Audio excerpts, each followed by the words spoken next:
शरणागत दिनार्थ परित्राण परायणे सर्वसार्थी हरे देवी नारायणी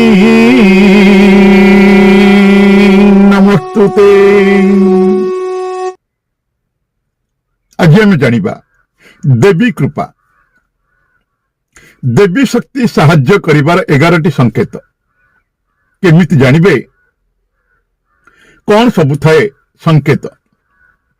तो फ्रेंड्स, ए बाबद कहवा पूर्व मुझे आपण मानक ये कही रखुच्छी, जदि आपण एपर्यंत आम चैनल को सब्सक्राइब करना तेरे तले थी बटन उपर क्लिक करी ऑल बटन उपर क्लिक कर दिंतु, जहाद्वारा आम समस्त वीडियो गुड़िक आपको शो कर आम चैनल टी सब्सक्राइब हो सहित जब वीडियो पसंद आए लाइक करूँ, कमेंट करूँ, शेयर करूँ। आगे हाँ, शेयर तो निश्चित करूँ, कारण आपंकर गोटे शेयर हुए तो अन्य कहारी जीवन में उपकार आनीदेव, तेणु शेयर करने को जमा भी भूलें। सहित जदि आप मानसिक ठाकुराणी मां जोगमाई को निज गृह निजर व्यवसाय प्रतिष्ठान निजर फैक्ट्री आदि प्रतिष्ठा करने चाहते, सहित महालक्ष्मी जंत्र प्रतिष्ठा, मदंग प्रतिष्ठा, गृह शुद्धि, ग्रह शुद्धि, नवग्रह होम ए सब जदि आम मान पंडित मान द्वारा करने चाहते जो नंबर दि जाए से नंबर रे कांटेक्ट करंतु, आमे पहुंचबु आपन को पाखरे एवं आम पंडित मान द्वारा करा प्रतिष्ठा। मां जोगमाई को ओडिशा समेत भारतर अनेक प्रांत रे प्रतिष्ठा करी अनेक भक्त अनेक चमत्कार फल पाई सारी। आपण मध्य मां को करंतु प्रतिष्ठा आउ देखंतु चमत्कार। तो फ्रेंड्स, आसंतु जानिबा देवी कृपा, देवी शक्ति साहाय्य करिबार 11टी संकेत केमिति जानिबे, कौन सब संकेत। आज्ञा हाँ, दुनिया रे एमिति बहुत लोक अछंती जहाको जीवन रे देवींकर सहायता मिलता है, काहाको अधिक काहाको टिके कम होता है। किछि भी लोक एमती थांती जहांक द्वारा देवी शक्तिर प्रभाव रे जगत पई किछि उन्नतिकर काम मध्य सेमाने करिथांती, देवी शक्ति को नहीं किछि भलो काम करिथांती। किंतु प्रश्न है कि आम मनीष केमिति चिन्हिबा, केमिति जानिबा आमको देवी शक्ति साहाय्य करुछंती कि नहीं। देवींकर पूजा पाठ करने द्वारा किछि फलप्रद होउछि कि नहीं, ताला सुन जानिबा। नंबर 1, उत्तम चरित्र। शास्त्र कहे कि देवी शक्ति केवल ताहाको साहाय्य करे जे अन्यर दुख को बुझी पारि थाए, जे खराब कर्म एवं कल्पना ठारू दूर रही थाए, जे नकारात्मक विचार ठारू दूर रही थाए, जे नियमित निजर इष्ट देवंकर आराधना रे थाए, जे पुण्य काम रे निजको नियोजित करि थाए। जदि आपण निजको निजे ठीक करि पारुछंती कि मु एहा सुचारू रूपे करूछि, तेबे आपण मध्य जानि नियंतु कि निश्चित रूप से आपण को देवी साहाय्य करुछंती।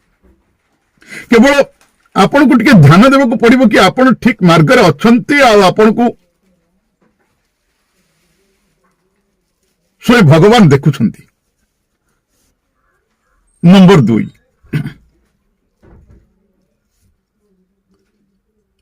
ब्रह्म मुहूर्त। विद्वान पंडित लोक मैंने कही कि जदि आपण का आखि प्रतिदिन ब्रह्म मुहूर्त अर्थात राति 3टा ରୁ 5ଟା भितर अचानक खोली जाए, तेबे आपण यह बुझी नियंतु कि देवी शक्ति आपण साथी अच्छी। कहीं ना यही समय देवी देवता जाग्रत रही था। जदि आपण निजर बाल काल पिला दिन नहीं करी यौवन बयस पर्यंत यही समय मध्य आपण उठुतांती आपणकर आखि खोली जाउଥାଏ तेबे बुझी जानतु कि देवी शक्ति आपणक माध्यम रे किछि करिबा पई चाहुछंती देवी बा आपणक देवी माँ आपन को एक उत्तम आत्मा मन करी यही संकेत देइथंती बापारे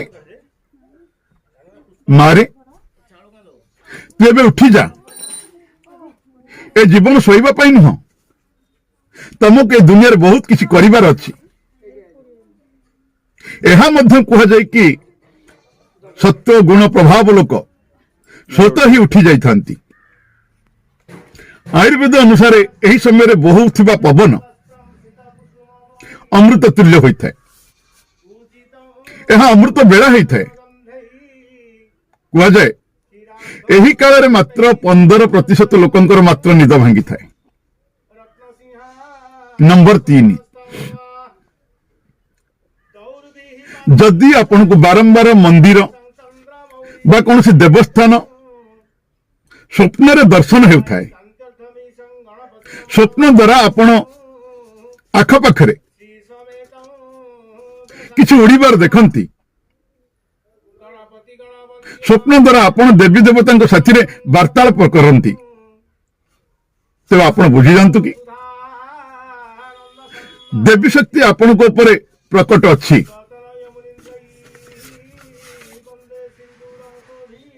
जदि आपण को आसुथिबा घटनार पूर्वरु ज्ञान आसी जाए पूर्वभास आसी जाए पूर्वभाषार संकेत मिलुछि तेबे बुझी जानतु कि आपण को ऊपर देवी कृपा अछि नंबर 5 पारिवारिक प्रेम आपणकर पत्नी पुओ झियो आपणकर समस्त प्रिय परिजन आपण का आज्ञार पालन करुछंती एवं से माने आपण को बहुत भलो पाउछंती स्नेह करुछंती तेबे आपण बुझी जानतु कि देवी शक्ति आपण को ऊपर प्रसन्न अच्छी नंबर 6 भाग्य ठारू तेज जीवन में आपण को हठात जदि किसी लाभ प्राप्ति हो जाए आपणकर कौन भी कार्य रे केबे बाधा उत्पन्न हो न थाए आ प्रत्येक जिनिस आपण को अति सहज रे मिली जाउ थाए तेबे आपण बुझी जानतु कि देवी शक्ति आपन को साहाय्य करुछि नंबर 7 सुगंधित वातावरण अहसास करिबा जदि आपन को केबे केबे एमती लागे कि आपन का आख पाखरे केही अछि आपन के बिना कौन सी कारण रे सुगंधित वासना आसे जदि आपन को बिना कौन सी कारण रे सुगंधित वासना आसे तेबे बुझी जानतु कि अलौकिक शक्ति आपण का पाखा आखर रही आपण को साहाय्य करिबा पई अछंती नंबर 8 मलय पवन आपण पूजा करुछंती आपण को लागे कि हठात मलय पवन रे एक दलका आसिला एवं आपण को शरीर रे सिहरण दौड़िबा भली लागिला एमती केबे आपण पूर्वरु अनुभव करिनांती तेबे बुझी जानतु कि देवी आ देवता आपण को ऊपर प्रसन्न अछंती नंबर 9 शीतल पवनर घेरा भूमि ऊपर रहिबा बेले आपण को केबे केबे लागि थाए कि आपण का आख पाखरे बादल किंबा ठंडा पवनर दलका आसी घेरी जाए तेबे आपण बुझी जानतु कि अलौकिक शक्ति किंबा देवी शक्ति आपण को घेरी कर रही एमती अवसर एमती आपण को अहसास होता है कि जितेबाला आपण बहुत भक्ति बहुत पूजा पाठ करुवा व्यक्ति सांगरे आपण थांती नंबर 10 आलोकर पुंज अचानक आपण को तेज आलोक पुंज देखा दिए आपण को तेज आलोकर पुंज देखा दिए जहार केबे आपण कल्पना मध्य करि नथिबे आपण को हठात कानरे मधुर संगीत शुणवाक मिलता है। आपण आश्चर्य हो जाती कि आपण पाख आखर तो कहीं नहांती। ये शब्द आसूची कोठू आपण आखपाखर तो कहीं संगीत गाऊ नांती, तथापि आपण को कानरे केमती संगीत गुंजरण होची। तेबे आपण एथुर बुझी जांतु कि आपण देवी शक्तिर सान्निध्य अछंती। एमिति समय सेही मानक सहित आसी थाए जे निरंतर निजर इष्ट देवंकर मंत्र जप करुथाए। नंबर 11 कहार शब्द सुनाई देबा। आपण राति रे बहर निदर शोइछंती, आपण को लागिला कहारी शब्द सुनिबार, कहारी आवाज आसीबार, आउ आपण अचानक उठी जाउछंती, किंतु आपण को आभास मिलुछि एठी केही नाहंती, किंतु शब्द स्पष्ट थिला। एमिति आपण को सेथिरे केते थर भी हेलानी। तेबे आपण बुझी जांतु कि आपण को ऊपर कौनसी अलौकिक शक्तिर कृपा अछि। एमिति आपण हनुमान कर ध्यान करंतु, प्रभु को धन्यवाद दियंतु। तो फ्रेंड्स, आज तो आपण जानिले देवी कृपा, देवी शक्ति साहाय्य करिवार 11टी संकेत केमती जानिबे एवं कौन थाए सब संकेत।